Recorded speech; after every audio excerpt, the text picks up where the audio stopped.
మీరు pregnancy plan చేసుకుంటున్నారా? అయితే తీసుకోవాల్సిన జాగ్రత్తలు ఏంటో మీకు తెలుసా? నేను doctor Himabindu, consultant gynaecologist, Manvi hospitals, Vijayawada.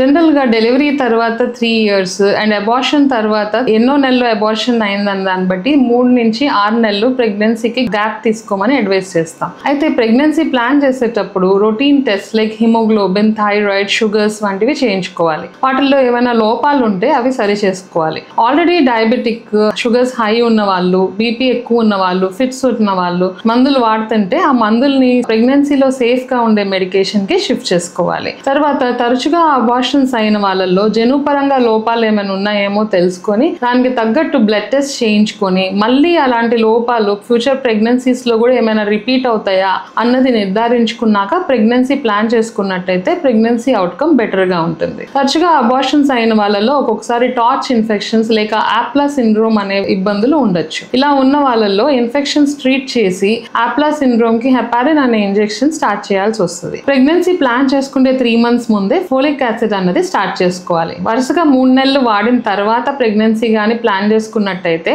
అవయవ లోపాలు అన్నది మనం ప్రివెంట్ చేయగలం. కాబట్టి ప్రెగ్నెన్సీ ప్లాన్ చేసుకునే వాళ్ళు తప్పనిసరిగా గైనకాలజిస్ట్ ని సంప్రదించండి.